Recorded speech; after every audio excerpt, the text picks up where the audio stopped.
Aloha, dear friends. It's wonderful to be with you and to have this opportunity to share with you some provisional insights into the subject of the harmony of science and religion, based to the extent possible in my understanding on the writings and talks of Abdu'l Baha. And I'm also grateful to have this opportunity to share this presentation with you. They'll actually have their own independent presentations that are linked with this one, and also to have some discussion time with Whitney and Tara and Stephen. So what I thought I would do is, in order to discipline myself, what I've done is I put together a PowerPoint presentation, and I've organized the content of the article that I'm basing this on, which is called the Dynamic Interplay Between Science and Religion. What I've done is I've extracted 11 points from that, and hopefully that will guide me. So what I'm going to do is share my screen with you. So as I mentioned, the article that this is based on is called Science and Religion in Dynamic Interplay. I had it the opposite way around before. So, as I mentioned before, I'm going to be looking at 11 points. So the first major point is that the article is looking at addressing a challenge that Farzam Arbab put before at the 40th Annual Conference of the Association for Baha'i Studies. So he says, a rigorous process of inquiry is needed to understand the nature of the harmony between science and religion, and the ways in which they complement each other in the civilization building process. He goes on to say, the more attention we give to such an inquiry, and the sooner we begin doing so, the greater the progress we will achieve in the development of the intellectual life of the community. So this paper is an attempt to contribute to this process of inquiry to provisionally identify some of the ways science and religion complement each other. And I really want to emphasize the provisional nature of this paper. What I'm doing in this paper is setting forth a number of hypotheses that I feel deserve further exploration, but are not treated exhaustively in this paper. The second point is the importance of finding points of unity. So the paper argues that as a first step, it is helpful to understand why religion and science are viewed as being in conflict from a secular perspective, and to find points of unity as a basis upon which to advance the conversation. The idea here is that, as you know, many, especially coming from a secular perspective, believe that science and religion are in conflict, and that in fact, there's nothing really relevant about religion anymore, that in fact, religion is harmful. But from this perspective, it would seem important to understand where these thinkers are coming from. Why do they consider science and religion to be in conflict with each other? Why do they denigrate religion or feel that it's irrelevant? Are there kernels of truth from their particular perspective that we should take into consideration when advancing our understanding of the harmony of science and religion? And this is tied to this passage from a more recent letter from the Universal House of Justice this past November, 25 November 2020, where the House of Justice says the merit of your every contribution to social well-being lies, first, in your resolute commitment to discover that precious point of unity where contrasting perspectives overlap and around which contending peoples can coalesce. So it is our objective to try to find that precious point of unity, and to the extent possible, in my understanding, to draw correlations between those points of unity and what the writings are helping us to understand. So the article then goes into some of the criticisms of religion, and I won't expound upon these, but as you have probably read or heard, that religion has been referred to as the opium of the masses. That's the saying of Karl Marx. It is considered a projection. It is alienating. Religion has become stale and ritualistic and irrelevant as a consequence, and it cultivates mediocrity. It is certainly considered to be conflictual and as a consequence harmful. And more recently, Salman Rushdie has concluded that as a consequence of these ways of understanding religion, that choosing unbelief is choosing mind over dogma. So religion is equated with dogma. Correlations can certainly be found in the writings, and hence points of unity. One example is actually from the Universal House of Justice, which states the rigid intolerance exhibited in the past by much of organized religion, together with a domination of scholarship long exercised by theological elites, could not but arouse strong negative reactions. And Shoghi Effendi also states that if long cherished ideals and time-honored institutions, if certain social assumptions and religious formula have ceased to promote the welfare of the generality of mankind, let them be swept away and relegated to the limbo of obsolescent and forgotten doctrines. So the third point, building on the second point, is that while these criticisms are valid, they invariably miss the mark. So as mentioned before, they correlate well with the analysis and the writings. And in fact, the paper goes into 6 ways in which the writings match these secular criticisms of religion. But the point is that they're addressing religion as imitation. They're not addressing religion in its true form. So they are targeting religions that Abdu'l-Baha warns against in the following passage. But inasmuch as religions are submerged in dogmatic imitations, forsaking the original foundations, and as imitations differ widely, therefore, the religions are divergent and antagonistic. These imitations may be likened to clouds, which obscure the sunrise. But reality is the sun. If the clouds disperse, the sun of reality shines upon all, and no difference of vision will exist. Actually, this passage is not found in the article, but I felt it was extraordinarily appropriate in terms of making this point about how these secular theorists, they're really, when they're criticizing the religion, they're criticizing religion as imitation, not religion in its true form. So it makes sense to criticize religion in terms of its imitation, but Baha'u'llah has reconciled science with religion by revealing the pure teachings of divine reality. The harmony of science and religion is between these two systems of knowledge in their true or pure forms, between material and spiritual science. The essay then goes on to describe some of the features of religion and science in the true forms before turning attention to the complementarity.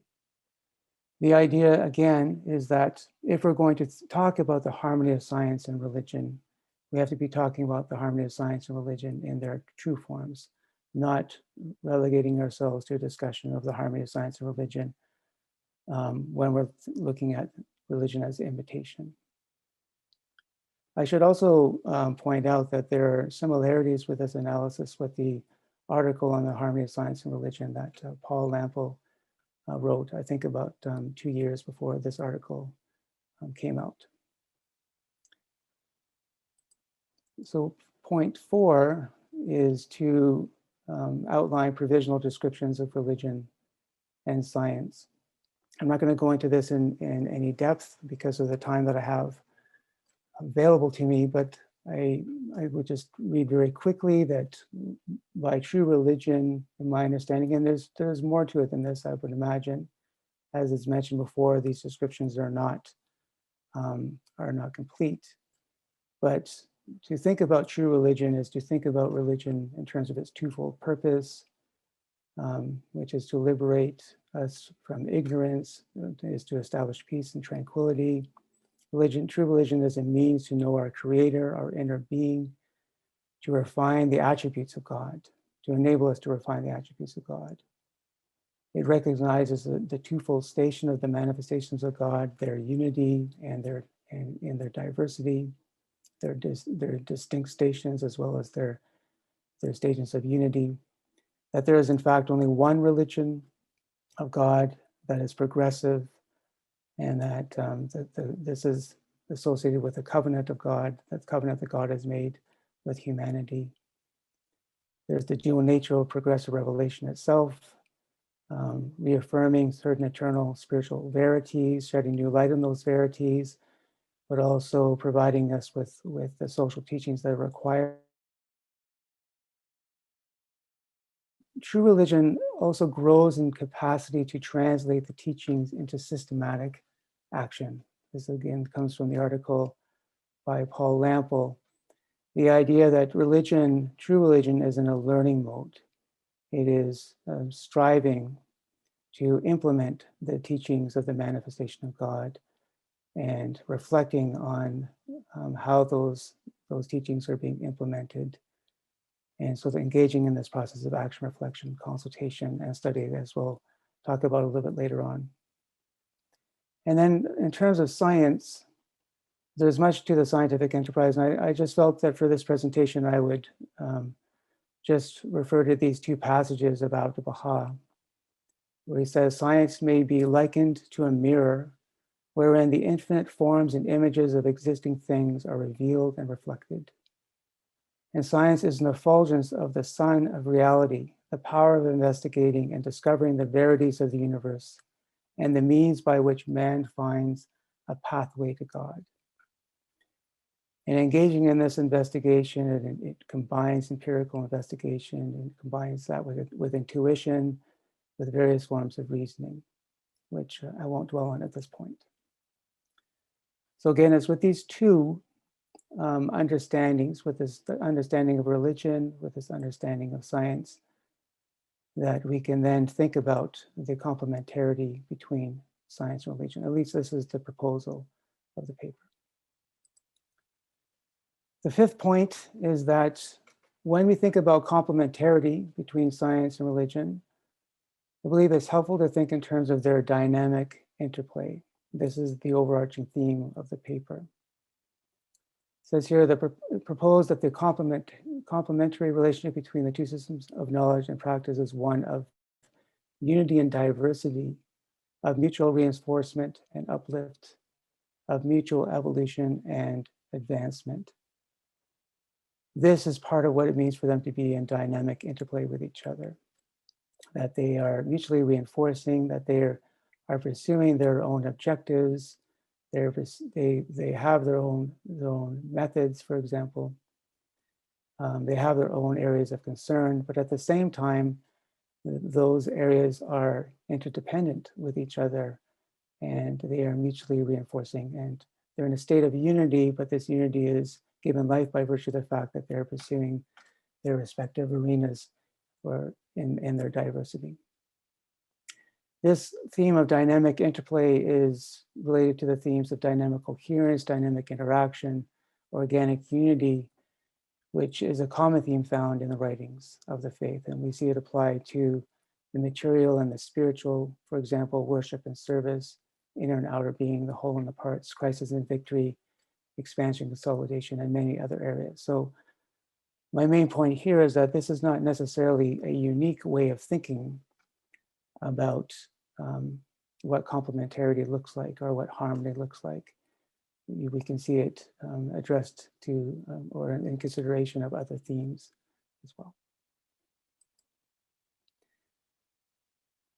And the way in which they're engaged in dynamic interplay, this is the sort of the framework now of the paper in terms of how to think about this relationship of dynamic interplay.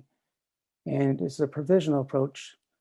And the suggestion of the paper is that science and religion can be thought of as being complementary in four ways. The first is that they supplement each other.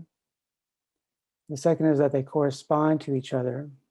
The third is that religion cultivates the development of science, and science cultivates the development of religion. So the rest of the paper is essentially organized within the context of these four ways in which science and religion complement each other. And associated with each of these ways are a number of propositions in terms of how they, for example, how they supplement each other and how they correspond to each other. This is a little illustration to demonstrate this or to illustrate this complementarity, this dynamic relationship between them. So in the yellow we have religion, in the blue we have science, and the yellow and the blue represent how they're pursuing their respective areas of endeavor, and they're pursuing them perhaps in their diversity. But in the middle, we have the green, which is where they overlap with each other. And this is a fundamental way in which they're united with each other. And then the arrows represent how they cultivate each other, or they nourish each other, which again contributes to their unity and diversity of functioning. So this is the first area. This is point number 6, and the first area of, or the first way, overarching way in which they complement each other, which is how they supplement each other, and how they pursue their respective endeavors in their diversity. So religion explores the book of Revelation, is the means by which to understand our relationship with our Creator, is the means to understand the values, spiritual verities, moral archetypes and laws required for human advancement, and it articulates goals, what ought to be the case. So it's concerned with the normative, what should be the case. Science, on the other hand, explores the book of nature. It is the means by which to understand and harness the powers of the phenomenal world. It seeks to understand the laws and principles of creation and assists in the achievement of goals set out by religion. And the idea here is that in order to advance, we need both of these systems of knowledge and practice, that they function in their diverse ways. But they can also be thought of as representing, as far as Arvav helps us to understand, two languages for grappling with reality. He says 2 languages, this isn't actually an exact quote, but 2 languages are needed because reality is too complex. So in order to grapple with reality and all its complexity, these 2 languages are needed. And then Paul Lample says there must be more to the universe than can be understood by reductionist materialism. And so again, getting at the notion that science, even science when it's in the form of reductionist materialism, can help us to understand certain aspects of reality, but it certainly can't help us grapple with all of reality in its complexity. We need both of these languages together. At the same time, these two, while they are distinct and while they are diverse, they also correspond to each other in many ways. And here are just a few of them. And just before I get to that, the emphasis here is on their unity with each other. So the previous one, in terms of how they supplement each other, relates to how they're diverse. And this now sort of gets into the notion of how they're united with each other. So they're both concerned with the same questions. They're both concerned ultimately with an interconnected reality and its underlying laws. Bahá'í states religion then consists in the necessary relationships deriving from the reality of things. And by nature is meant those inherent properties and necessary relations derived from the realities of things. And these realities of things, though in the uttermost diversity, are yet intimately connected one with the other. Both religion and science are ultimately concerned with this underlying reality, which derives from the oneness of God, and as a consequence is one, but is at the level of exploration, is for us an interconnected reality, whether or not we explore it through religion or we explore it through science. Both are grounded in reason. Bahá'í says that both must bear its test. And both rely on imagination and intuition. Both utilize models and metaphors. This is one of the one theme that comes from the writings and talks about Bahá'í, that in order to understand reality, we have to resort to describing reality in terms of the sensible. So for example, if we want to talk about a spiritual concept such as knowledge, then we use terms such as light, and ignorance, we use terms such as darkness. Well, so metaphors are essential to both science and religion, and both are ultimately grounded in faith, what I refer to here as reflective certitude. So there is, from both perspectives, we have faith that there is actually an interconnected reality. This is not something that we can empirically prove, that reality is ultimately interconnected. That we have faith that science can actually achieve at some point in time a unified theory, that a unified theory is possible. As you probably know, we have relativity theory, we have quantum mechanics, and one of the major thrusts of physics, if not the major thrust of physics, is trying to find a theory that can actually reconcile those two very successful approaches to understanding the phenomenal world at this time. And another area of faith that we have a faith in the idea that the past will be like the future, which is the problem of induction, which David Hume introduced, and which, in my understanding, hasn't been fully resolved yet. It's the idea that we can identify laws that describe the universe, but the notion that those laws, while they might have held in the past and while they might hold now, we can't derive from that, or we can't infer from that those laws will hold in the future. To make that claim is an inductive claim, but it's not grounded in anything that we can actually verify. So invariably, that is, again, a matter of faith.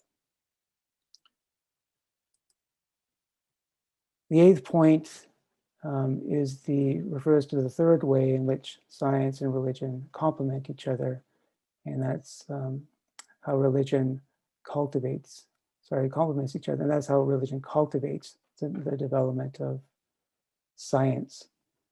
This slide is quite packed with information, and I definitely won't have time to go into any depth on these various points.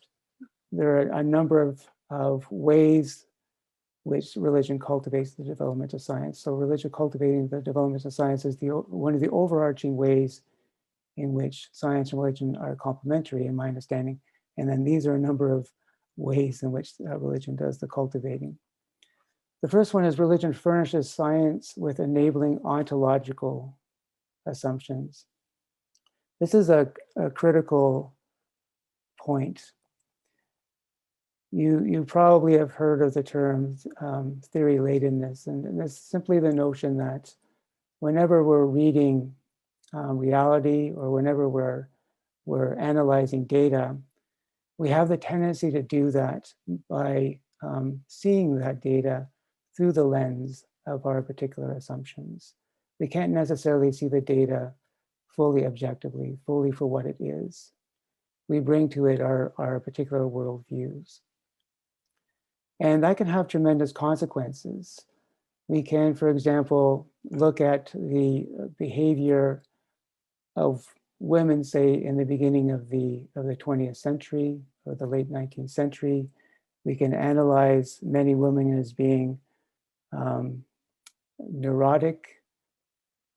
But if we had had the concept at that time that women and men were actually fundamentally equal, we wouldn't have generated the idea that these women were in fact neurotic, that these women were in fact hysterical. And in fact, we wouldn't have generated the notion that there is a disease entity out there called hysteria that we should apply to these women. Rather, we probably would have come to the conclusion that these women may have been behaving in this way because they were being oppressed, that they were living in a patriarchal society that didn't enable them to express themselves in the way that they should be able to express themselves, to cultivate their particular capacities to flourish in that society. So having that understanding, that ontological assumption that women and men are fundamentally equal has tremendous consequences for the way in which we read reality and the way in which we read our bodies and the way in which we read individuals as human beings. The same thing with the concept of nobility. We had that conception pervading our understanding throughout history. We would never come up with the concept of drapetomania, which is the notion that slaves who run away from their masters are in fact afflicted with this particular disease. So this is obviously a social construction that would not have come about with the concept of nobility informing our understanding or informing our worldview. So religion compels the development of scientific consciousness, and it does so in a number of ways. And I'll just read these very quickly to give you a sense as to where the paper goes with this.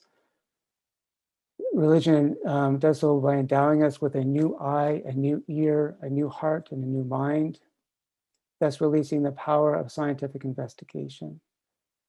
Science flourishes on the condition that man's river flow into the mighty sea and draw from God's ancient source his inspiration. And I just will very, very briefly point out that one could argue that Newton and Kepler were so successful in their scientific pursuits because they were very much influenced by the notion of discovering the mind of God and drawing upon his inspiration. So religion impels the development of scientific consciousness by illuminating all areas of human endeavor in all academic disciplines, by expanding consciousness beyond instrumental rationality, by encouraging teleological and historical thought, which I hope we have a chance to talk about in our discussion period, because this for me is a very significant area, by helping science to avoid unnecessary forms of reductionism, which again, I hope we have a chance to talk about, and by awakening within us requisite spiritual susceptibilities. So fostering a disposition that includes a humble posture of learning, love, a longing to elicit, all of which opens minds and hence our investigatory potential. As you know, Baha'u'llah says a kindly tongue is the fountain of the wisdom, of the light of wisdom and understanding. The idea here is that religion, by awakening these spiritual susceptibilities, by instilling within us the importance of embracing a humble posture of learning, of manifesting love, of longing to elicit the insights of others, that we actually expand our capacity to investigate the world and to scientifically investigate the world. And tied to this is the notion that religion fosters effective collaboration grounded in true friendship, which in turn is tied to the concept of consultation and how consultation, in order to proceed, needs to be influenced by the humble posture of learning and by love and by a longing to elicit. And it's through the consultative process that we're able to collectively explore reality in a much more effective way. The ninth point is as science cultivates the development of religion. So science helps to refine our understanding of the core assumptions of religion. This for me is an extraordinarily critical point, which is that this process of action, reflection, consultation, and study enables us to understand the core assumptions that are informing our investigation of reality through the scientific process. So you can sort of see this feedback loop. So we bring, through religion, we bring these core assumptions to our understanding of the world. They filter the way we understand the world in a positive way. They enable us to grapple with the world in a much more comprehensive and effective way. And at the same time, our understanding of those very assumptions are refined and are elevated through this process of action, reflection, consultation, and study. Science helps identify what is possible for religion to achieve in any given setting. I think that one is relatively straightforward. Science helps to ensure that faith does not degenerate into superstition, which, as you know, is one of the main teachings about the harmony of science and religion, that if religion doesn't turn to science, then it degenerates into superstition. And it's distinguished from faith. Superstition is distinguished from faith, in my understanding, by virtue of the fact that, first of all, faith is conscious knowledge expressed in action. And it again evolves through this process of action, reflection, consultation, and study. That actually, when we engage in this process of action, reflection, consultation, and study, we're actually harmonizing science and religion. So the action, reflection, consultation, study, that entire process is a scientific process, but it is informed by this component of study and are trying to correlate, to the extent possible, our experience with our understanding of the writings, to understand our experience in light of the writings. And also our understanding of the writings gains, is elevated through the experience that we generate as well. So this interplay between them is so essential. And without a learning mode, faith becomes ossified. With such a mode, it is lively. Because it is lively, it doesn't fall into this state of being superstition. And tied directly to that is the notion that science helps to ensure that religious practice does not degenerate into ritual. So I think I'm running out of time. Actually, I said I had 11 points, but I only have 10 points, so that's good. The last point is that when we think about science and religion and dynamic interplay, and as supplementing each other, as corresponding to each other, and as religion cultivating science and science cultivating religion, the suggestion in the paper, and I don't go into any depth in the paper, but the suggestion is that this helps to resolve, this dynamic interplay helps to resolve many of the issues that have been raised in the philosophy of science. And these issues are the problem of theory latedness, of the underdetermination of theories, normal science, how long to hold on to a theory, and incommensurability. I'll just say very briefly, the underdetermination of theories is the idea that the evidence doesn't adjudicate on its own between the value of two theories. Any two theories might be able to explain the same set of evidence. So there must be something more to help us decide which theory is the more appropriate theory in order to explain the evidence that is before us. And the idea there is that if we have the right assumptions at our disposal, then that'll enable us to help choose between these two theories. So I'll leave it there for now. Once again, I want to thank you for this opportunity to share these thoughts with you, and hopefully it's been relatively clear. I try to get through it more quickly than I'm used to. But in any case, during our discussion, perhaps we can flesh out some of these ideas more.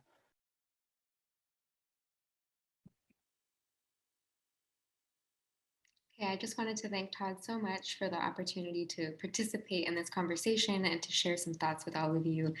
I am a neuroscientist. I'm a postdoctoral fellow at UCLA, and my research is focused on understanding how the brain controls and represents social interactions.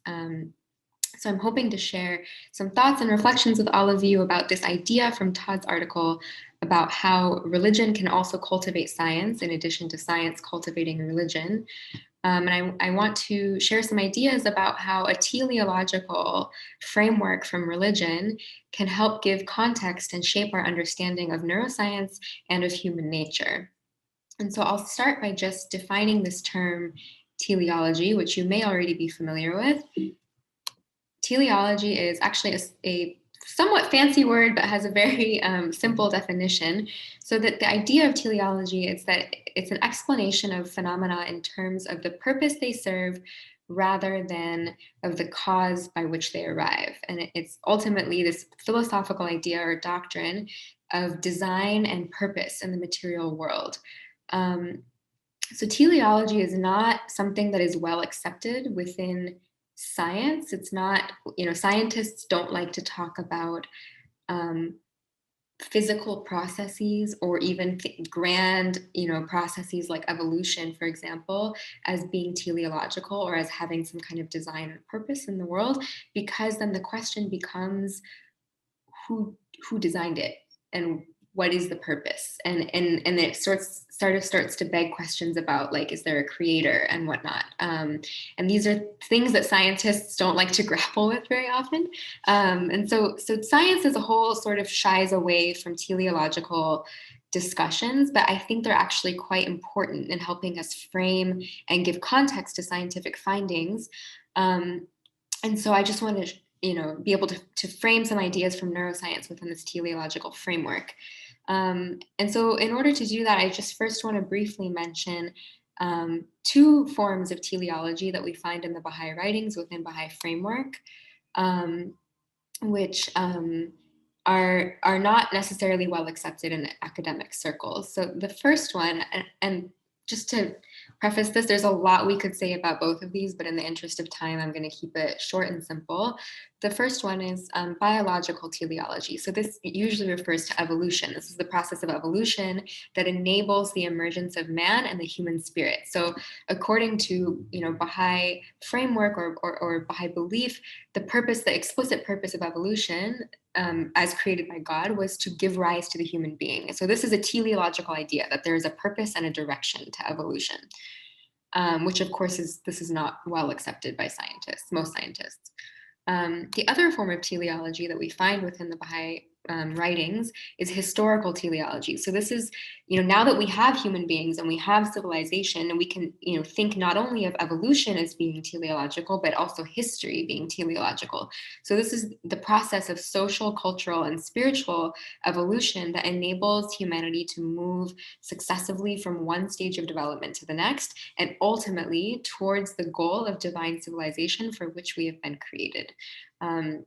And so this is not an idea that's well accepted necessarily within the study of history and the study of society. Like, people tend to think that society changes randomly, but it doesn't necessarily, it's not moving in a direction towards ultimately a better world, a divine civilization. So these are two teleological ideas that we find within the Baha'i writings. There, I'm sure we can find more, but these are just two to start with. And I want to really focus on this idea of historical teleology and how it shapes our understanding of findings from neuroscience. So I just want to first start out by sharing some examples of current findings from neuroscience. So I'm just going to share headlines of articles that we can find on the internet that say things about the brain and behavior and how the two relate to each other. So here's one example. Here's a headline. In the brain, romantic love is basically an addiction. Drugs, alcohol, gambling, and love. So this was a study that found that when people fall in love, the parts of their brain that are active are the same parts of the brain that are active when a person is addicted to cocaine. So this now makes people think, well, maybe love is an addiction. Another example studied the brains of youth and found that there are patterns of brain activity and structures in the brain that correspond with rebellious behavior in youth. And so now we can think, we begin to wonder, are youth hardwired to be rebellious? Are they just innately rebellious and that's just how they are? Another study looked at the representation of biases in the brain and the way that we think of others as, us and them. We think about ourselves as belonging to groups, and we think about other people as belonging to other groups, and we have biases toward, for or against people who belong to our group or are part of a different group. And so the study looked at, why our brains see the world as us versus them, and looked at, implicit bias within the brain. So these are all studies that have found certain ideas, certain patterns of behavior and how they relate to the brain. And so it's not my intention to say that any of these findings are wrong necessarily. Like, the data is the data, and I don't question the data, for what it is. But what I want us to be able to do is to develop a language to be able to think about how these ideas don't necessarily mean that we are hardwired a certain way, or that our human nature is inherently like this. It doesn't, these studies don't mean that love is a drug, and they don't mean that teenagers are inherently rebellious, and they don't mean that we are just inevitably biased and we're always going to be biased and there's nothing we can do about it. All these studies can do is talk about how human beings behave today and how the brain is responding to that. But it doesn't tell us how human beings ought to behave, or how human beings can behave, or what our potentiality is. And so I'll just give an example. So I just showed you an example of a study that talks about youth as rebellious and then shows how their brains make them rebellious. But we can actually think of youth in a very different way. So here's an example of guidance from the House of Justice from the Rizwan 2010 message that talks about youth and junior youth in a very different way. So the House of Justice says, while global trends project an image of this age group as problematic, lost in the throes of tumultuous physical and emotional change, unresponsive and self-consumed, the Bahá'í community, in the language it employs and the approaches it adopts, is moving decidedly in the opposite direction, seeing in junior youth instead altruism, an acute sense of justice, eagerness to learn about the universe, and a desire to contribute to the construction of a better world. And so within this framework, when we realize that actually youth have these immense potentialities that haven't quite been realized yet because of our culture, because of the structures of society, then we realize that when youth behave in rebellious ways today, it's not because they're innately rebellious. It's just because we haven't constructed a society that releases their full potential. And so then when we see these studies from the brain, then we can reframe them and we can think about, like, okay, so this is the reason why we see some correlate of rebellious behavior in the teenage brain today is simply because of our culture, and not because the brain is hardwired this way. And I think these are questions that are relevant to a lot of the social sciences, but I think it's particularly helpful to remind ourselves in neuroscience, because when we see studies that say the brain is this way or the brain behaves that way, it's very easy for society to begin thinking that this is an inescapable feature of who we are. And that we are biologically predetermined, genetically, biologically, neurologically predetermined to behave in certain ways. But actually, the brain is plastic. It evolves, it changes, it responds to its environment, and it responds ultimately to what's happening around it. And so very little, honestly, probably very little of what we see in the brain is necessarily hardwired. Instead, it's simply a reflection of humanity's past and present, where we've been and where we currently are, but not necessarily where we're going. And so it's very exciting, for example, to think about if we fast forward 100, 200, 1,000 years in the future, when youth have when we've cultivated a society where youth are now behaving in ways that are indicative, that we see in this letter from the House of Justice, that we see in the junior youth program, that we see in the institute process, then maybe there will be completely different patterns of brain activity present in youth that we don't see today, that we don't find in science today, because we haven't cultivated the patterns of behavior that allow us to find those neural correlates yet. And so I know I'm short on time, so I just want to wrap up by just giving a few ideas about how we might begin to think about neuroscience in a teleological way. And the first idea that I think we want to keep in mind is that science is progressive. So any insight from any area of science is just a snapshot in time. So this is true in even just physics, chemistry, but it's also true, especially in neuroscience. When we're studying something like social reality, we have to remember that social reality changes. And so the biological correlate of social reality in our brain, also, we should expect it to change as social reality changes. So that's one thing. The second is that science makes descriptive statements. So insights from neuroscience only tell us about how human beings behave today, but it's not capable necessarily of making normative statements about how human beings ought to behave or can behave, what our highest potentiality is. That is actually the work of religion, is the work of religion and revelation and the manifestations of God to help us understand our potential. So religion makes these normative statements about how we should behave, how we ought to behave, that impels the process of spiritual and social transformation that leads to more mature patterns of human behavior. And so with all of that in mind, current findings in neuroscience can be situated within a teleological framework that describes humanity's passage out of adolescence and into adulthood and into maturity. And in this way, we don't have this risk or danger of using science to actually reinforce our current patterns of behavior by suggesting that we are hardwired a certain way. Instead, we sort of temper a little bit our interpretations of these data and realize that they only describe a current snapshot in time, but not our ultimate potentiality and not the full range of possibilities of human behavior. And so I know this was just a very brief exploration of this, and I'm looking forward to exploring some of these ideas with all of you during the discussion.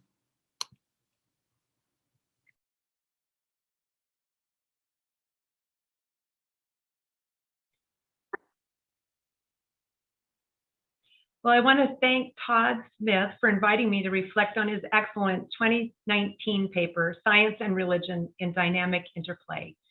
It's an article I keep coming back to and thinking with, and I'm really honored to share some of those thoughts here with you all watching this. Todd Smith outlines 4 relationships between science and religion in this paper: complementing, corresponding, and the 2 forms of cultivating, that is, science cultivating religion and vice versa. The thoughts I'll share today are reflecting on how religion can nurture and nourish science. I'm going to argue that some key commitments of religion as defined by Baha'u'llah give support to certain ways of working in science, and I'm including there the social sciences. Specifically, my comments here will center on the central role played by virtues, diversity, and a vision of the future in nurturing science to most accurately investigate reality. So first, one way in which religion can nurture science is in the cultivation of virtues. Religion, when it is working well, should foster a lifelong commitment to the development of virtues in individuals, to the development of honor in our virtues, that is, knowing that God sees all that we do, and we'll do good things even when we're not going to be caught by other people. And to a community supportive of the prioritization of virtues over more materialistic pursuits. Man's merit lies in service and virtue, Baha'u'llah proclaims, and not in the pageantry of wealth and riches. Much of science in practice depends on a striving towards spiritual nobility. Trustworthiness, honesty, humility, justice play major roles in how well our scientific work is done. Reporting our data accurately, particularly if it's disappointing or complicated or based on weak recollection, requires trustworthiness and honesty. Arranging our experiments and investigations to foster robust challenges to our expectations, and in such a way as to allow for the refutation of our cherished hypotheses, requires humility, self-evaluation, excellence, and persistence. Hewing to ethical guidelines to protect vulnerable participants requires all those virtues and justice as well. These, of course, are just a few example levers of virtue in science. Being virtuous and having a service orientation is a key component in the myth of the ideal scientist, but in practice, in academic training, in the pressure to publish and to compete for grants, virtues are a little underrated in my opinion. The development of ethical standards for various fields, requirements for institutional review boards, and even a growing philosophical recognition of the importance of a scientific attitude are probably good starts on this work within science. But nurturing virtues and altruistic service is more obviously a strength of the deep work of true religious striving. A second principle I want to mention is that is centrally important to the workings of science is how we handle diversity among people. The deep commitment of the Baha'i revelation and of Baha'i practices to radically diverse participation in all aspects of society and in all institutions overlaps well with a certain thread of argument among feminist philosophers of science, such as Sandra Harding and Helen Longino. They built on the last few decades' work of anthropologists, sociologists, and historians of scientists who have amply demonstrated how scientific knowledge is not some pure mirror of reality, but rather reflects the time and place in which it is developed, whether it is finding hierarchies among primate groups as a reflection of hierarchical thinking in the turn of the 19th century, the decades of researchers discounting voluminous female patient self-reports of depression caused by hormonal contraception, or of Freud's models reflecting the dynamics of steam engines, or of the desire to subjugate colonial populations or women being expressed in theories of differing civilizational levels or illness susceptibilities. Scientific work has been and is deeply shaped by the perspectives and interests of researchers, as well as the research institutions and community around them, and the culturally dominant narratives. Feminist philosopher Longino makes the case that there is no way to form an absolutely objective scientific practice because scientific work is necessarily constrained and shaped by practitioners' perspectives, their life experiences, their positions in society, and their training. Longino argues, however, that while a lone researcher is highly subject to these prejudices and limitations, a web of diverse scientists would provide a collective ability to catch many of these perspectival blinders in each other. She argues further that the greater the diversity, the greater the capacity of a scientific group to catch these limiting ways of thinking. A weakness in an individual thus becomes a collective social strength. And this is resonant with Abdu'l-Baha's statement that the shining spark of truth cometh forth only after the clash of differing opinions. Such a web of diverse participants checking each other's limitations might be part of the mechanism that causes the clash of differing opinions to allow truth to emerge, and makes for a more accurate representation and investigation of reality in science. So third and finally, one of the central features of the Baha'i revelation, and perhaps of every religion, is a vibrant, imagined, desired future. And this too can have an impact on science.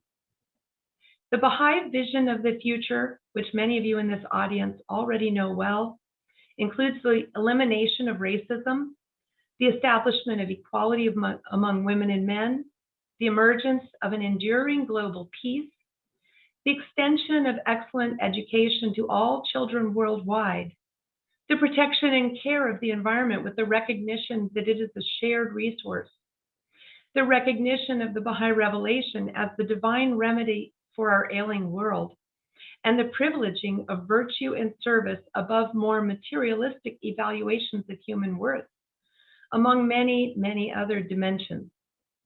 This shared vision arising from the revelation not only engages what we value and what we desire our future to be, but carries with it an assurance that it is possible.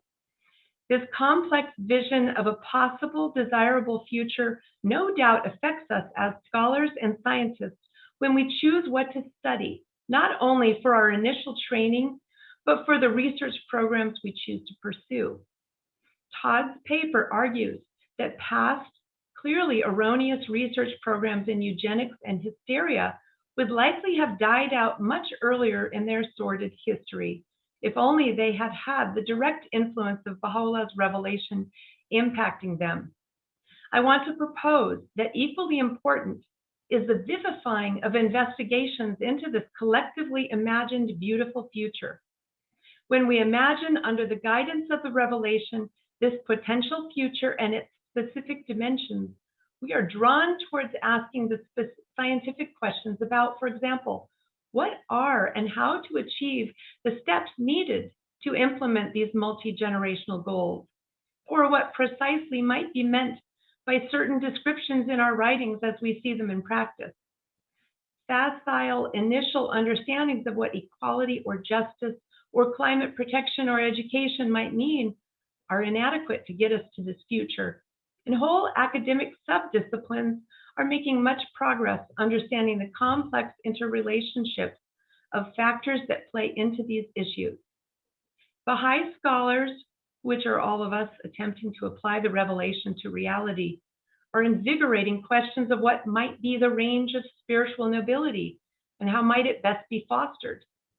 Are materialistic assumptions limiting our understanding of human phenomena, including all of religion?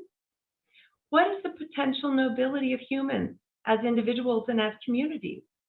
What is the potential of societies to foster well-being and peace?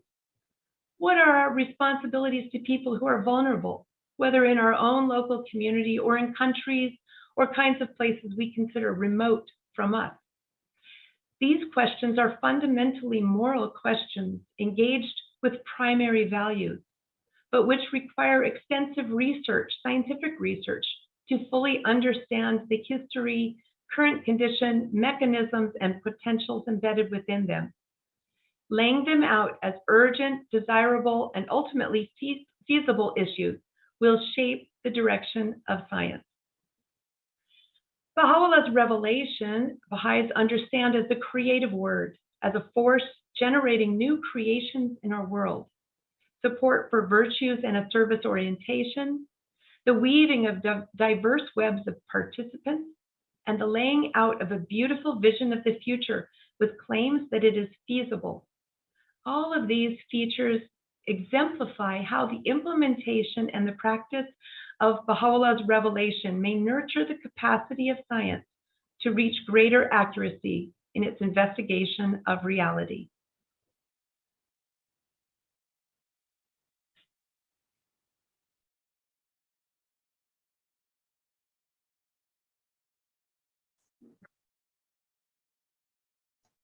How can science and religion supplement, correlate, and cultivate each other?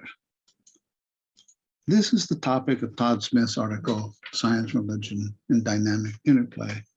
My name is Stephen Friberg, and I've long been interested in science and religion. Abdul Baha, back in 1911, made a very interesting prediction while visiting in Paris.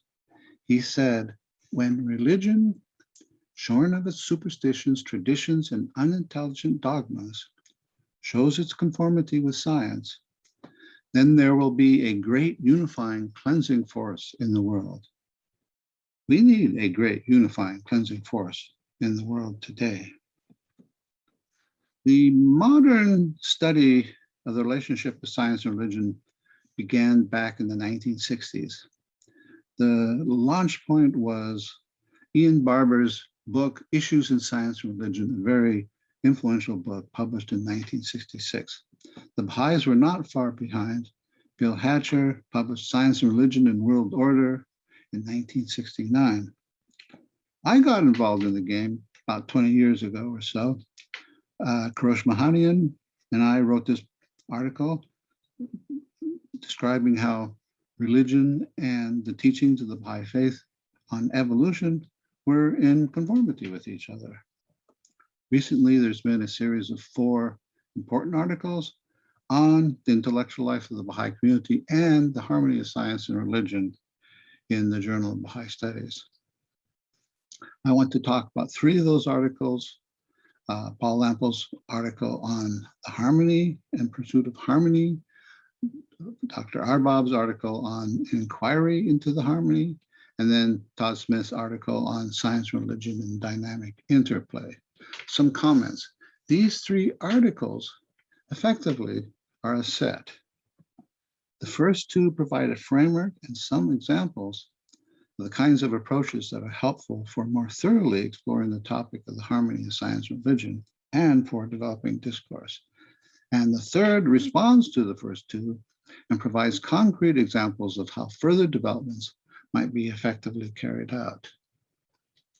The thrust of Todd Smith's article, as we've just heard, is the need to address legitimate concerns that critical scientists and secularists have raised about religion and correlate them with the Baha'i teachings. The approach he advises us to take is to draw on two important themes for the Baha'i teachings. He wants us to view both science and religion as sources of knowledge, and he wants us to find points of unity, points where there's agreement. From this perspective, he asks us to look at the ways that science and religion supplement each other, correspond to each other, and cultivate each other. Towards this end, he proposes that we see science and religion as in dynamic interplay, drawing upon the writings for that phrase, and advocates that we more systematically explore how science and religion supplement, correlate, and cultivate each other, and suggests that we should explore the philosophy of science and look into how spirituality advances both science and religion. Based upon this, he proposes a group of propositions.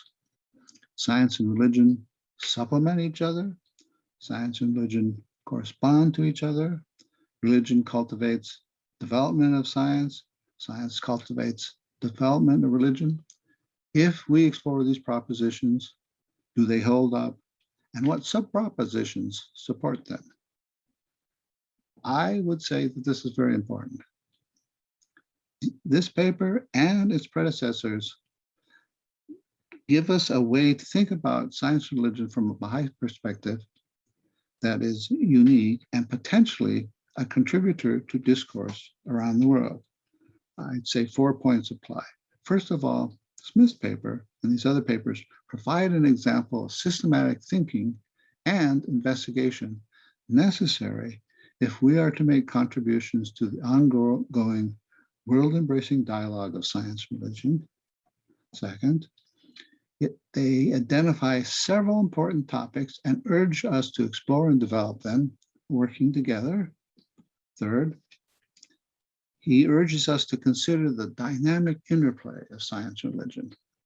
Exploring this has the potential to provide us a unique niche where we have something special to offer, a brand, where we have something significant to say to the world.